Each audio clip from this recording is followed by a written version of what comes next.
So untuk kerja macam ni, dia tak boleh claim warranty dekat pemasangan yang masalah. Okay, Assalamualaikum dan salam sejahtera. Okay, dekat depan saya ni ada MT-09. Okay, MT online. Okay, so customer ni pernah pasang dengan saya spotlight. Tapi untuk video kali ni, saya tak keluarkan lagi video yang dia pasang spotlight, tapi video repair spotlight dekat motor ni. Okay, so nak cakap salah siapa pun saya pun tak tahu kat nak cakap. Okay, so disebabkan dia ada masalah apa tau. Kat sini ada masalah cable management. Okay, tak tahulah cable management ke. Okay, untuk masalah dia, kabel brake dia ni keras tau. So kalau boleh nampak kat sini, dia makan ni tau. Okay, dia dah makan. Okay, lepas tu dia terkena dengan wire spotlight. Jadi bila dah terkena dengan wire spotlight, dia makan pula. Yang ni tak boleh claim warranty tau. Macam ni. Yang ni tak boleh claim warranty. Okay, dia makan sampai patah tau. Sepatut ada 3 slot. Okay, sepatut ada 3 slot.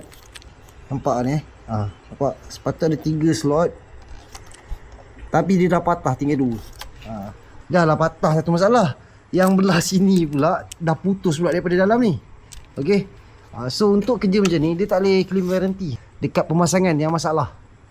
Okay, dia kalau macam warranty ni, apa kata, spotlight ni mati ke, ataupun dia boleh, motor dah mati tapi dia hidup.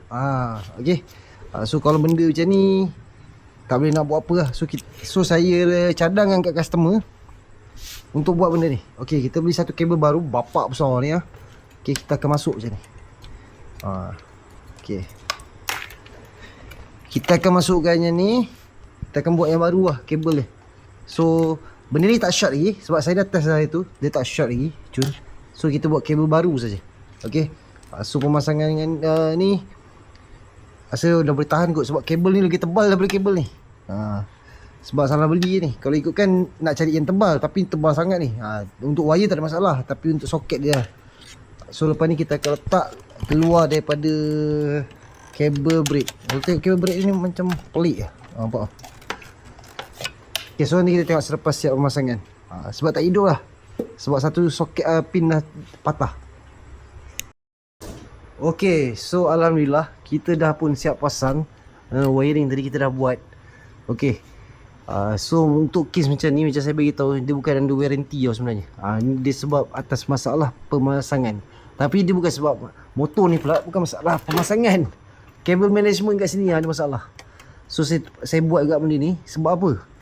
Sebab spotlight ni masih elok. Alhamdulillah, nasib baik dia dapat, dia tak short. Okay, so untuk feature eye punya ni, dia agak tebal tau. Tu yang bagusnya ada safe. Okay, boleh nampak dah sekarang tinggal 2 pin ni. Okay, so nampak tu dia patah lagi. Okay, so yang bagus ni, dia tebal. Okay, dia tebal, lepas tu dia tak short. So lampu dapat diselamatkan. Okay, so lampu ni bukan murah. Dan bila benda yang orang kata yang branded ni, yang mahal ni, salah satu dia safety dia. Itu yang paling penting nak beritahu. Kadang-kadang ada orang tanya apa mahal, kenapa dia mahal, apa beza dia mahal dengan murah. Pakai dulu nanti baru tahu. Tapi macam saya tak kisah customer nak pakai murah ke, nak pakai mahal ke. Kalau dia pakai murah, dia akan ada pengalaman lah, yang murah dengan yang mahal macam mana. Sebab customer ni dia pakai yang murah punya, lepas tu dia pakai yang mahal. So dia nampak perbezaan lampu dia macam mana.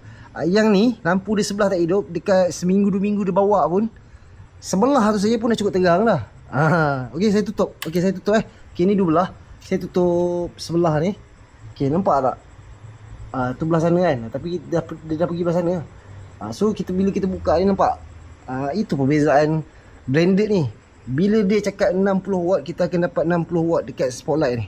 Tapi dia bukan 60 watt sebiji 60 watt sebiji cair mendatang ni. So ini 30-30. So lumen dia pun cantik. Bila lumen cantik, suluhan dia jadi lagi cantik. Dia tak silaukan mata orang. Itu yang kena faham benda ni. Okay, so itu saja untuk kali ni.